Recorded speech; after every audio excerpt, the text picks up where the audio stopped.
6학년 학생 여러분 안녕하세요. 이번 수학 시간에는 원뿔에 대해서 같이 공부해 보도록 하겠습니다. 수학 교과서는 116쪽, 117쪽입니다.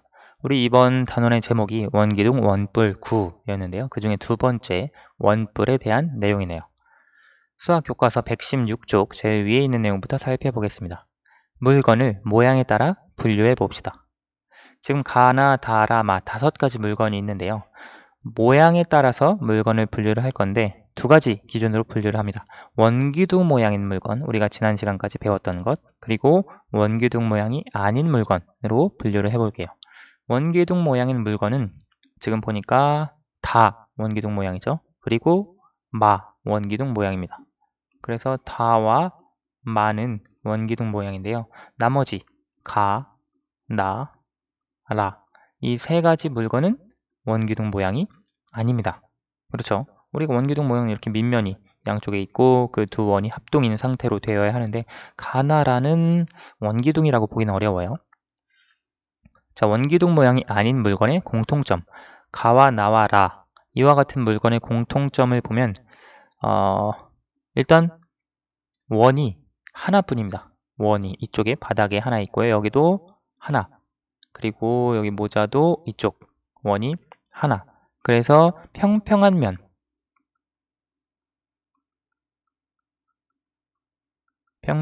면이 한 개이고 그 평평한 면이 바로 원이라고 하는 공통점이 있고요. 지금 원기둥의 경우에는 평평한 면이 두 개죠. 그리고 그 면이 원이기는 합니다. 그리고 또 다른 공통점은 여기 뾰족한 부분이 있습니다. 그렇죠? 가나라 뾰족한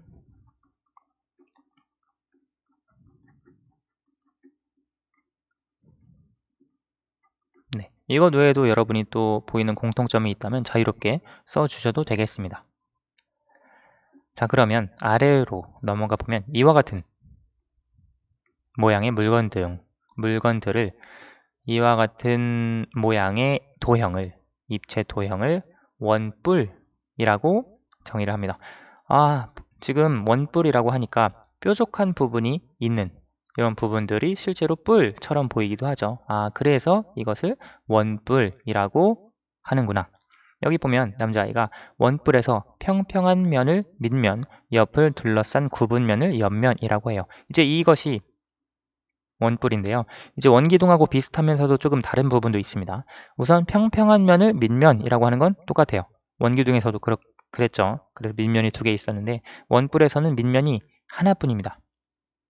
그렇죠. 왜냐하면 평평한 면이 하나니까요. 그리고 옆을 둘러싼 구분면을 옆면이라고 합니다. 지금 이 부분.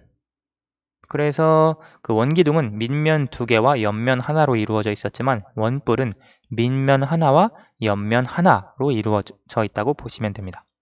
자, 그래서 이것이 옆면, 이것이 밑면, 그리고 제일 위에 선생님이 아까 얘기했던 뾰족한 부분, 그것을 원뿔의 꼭지점이라고 이야기를 합니다. 그래서 원뿔에서 뾰족한 부분의 점을 원뿔의 꼭지점이라고 말합니다. 여러분 사실 각뿔 공부할 때 살펴봤었죠. 삼각뿔, 사각뿔, 그때에도 마찬가지로 각뿔의 꼭지점이 있었습니다. 자, 그래서 이와 같은 원뿔의 어떤 기본적인 용어에 대해서 살펴볼 수 있고요. 117쪽으로 넘어갑시다.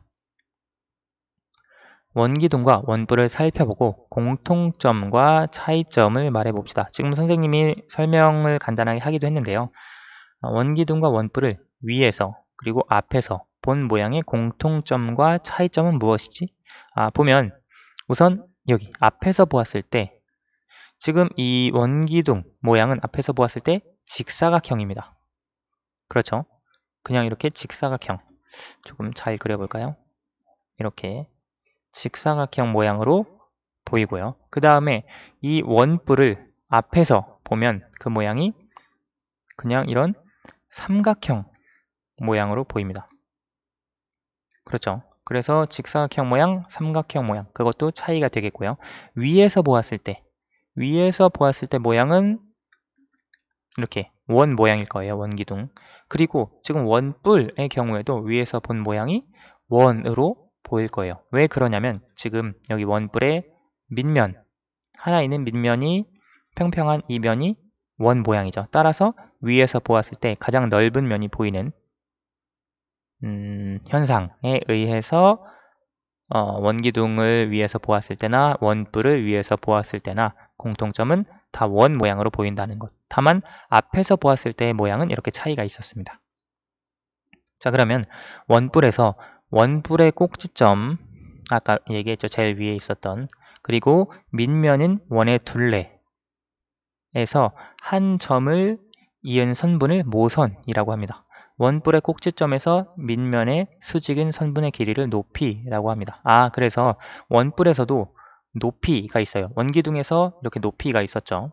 뭐 여기에서 두 밑면 사이의 거리, 그것을 높이라고 했는데요. 원뿔에는 높이 말고 하나 더 있습니다. 지금 여기서 모선, 잠깐만요. 왜 펜이 여기 모선이라고 되어 있죠. 이 모선은 다시 얘기하면 원뿔의 꼭지점과 밑면인 원의 둘레에 있는 한 점을 이은 선분. 지금 원의 둘레에 점이 엄청나게 많죠. 예를 들어 이 점과 이것을 연결해도 이것은 모선이 됩니다. 그리고 이 점과 이걸 연결해도 모선이 되고요. 저쪽 뒤에 있는 점과 원뿔의 꼭지점을 연결해도 모선이 됩니다. 모선은 굉장히 많아요. 왜냐하면 우리가 원을 이루는 점들이 굉장히 많기 때문이죠. 그러니까 반지름의 개수도 그랬고요. 마찬가지로 원뿔에서 모선의 개수도 그만큼 많다라고 할 수 있습니다. 3번 원뿔의 높이와 모선의 길이, 밑면의 지름을 재는 방법을 설명해 봅시다. 지금 여기 보면 자와 삼각자, 직각삼각자를 이용해서 재고 있는데요. 원뿔의 높이는 여기 꼭지점에서부터 밑면까지의 수직인 거리입니다. 그렇죠? 지금 여기 수직인 거리를 쟀는데 4cm죠.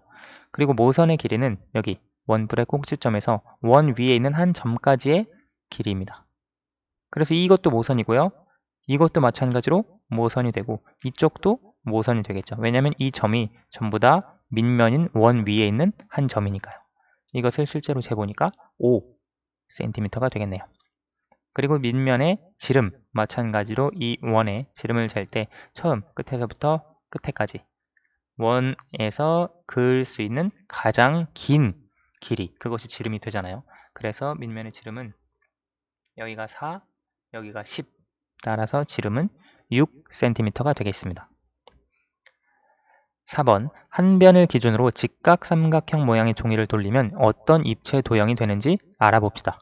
지금 이 직각삼각형 모양을 이 선을 기준으로 축으로 해서 돌렸을 때 돌리면 아마 아래쪽 부분이 이렇게 원 모양으로 나오게 되겠죠. 그리고 이 원뿔로 치면 아까 모선과 같은 부분이 반대쪽에도 하나 더 생길 거예요.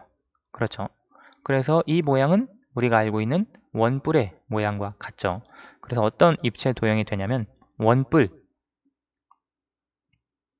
되겠고요. 그림을 완성해 보라고 되어 있네요. 그래서 이것을 이렇게 그어주고 반대쪽에도 이렇게 원을 그어주면 원뿔 모양이 되겠습니다. 밑면의 지름과 높이가 각각 얼마인지 지금 처음에 있었던 직각삼각형 여기에서 직각삼각형의 밑변이 2cm였습니다. 그러면 이 2cm가 바로 밑면의 반지름이 됩니다. 그래서 밑면의 지름은 4cm가 되겠죠. 그리고 이 원뿔의 높이는 원뿔의 꼭지점에서부터 밑면까지의 수직인 거리입니다. 이것은 여기 직각삼각형의 높이와 똑같겠죠. 따라서 원뿔의 높이 역시 4cm가 되겠습니다. 네, 이번 시간에는 원뿔에 대해서 구체적으로 함께 살펴보았습니다. 오늘 수학은 여기까지 하도록 하겠습니다. 감사합니다.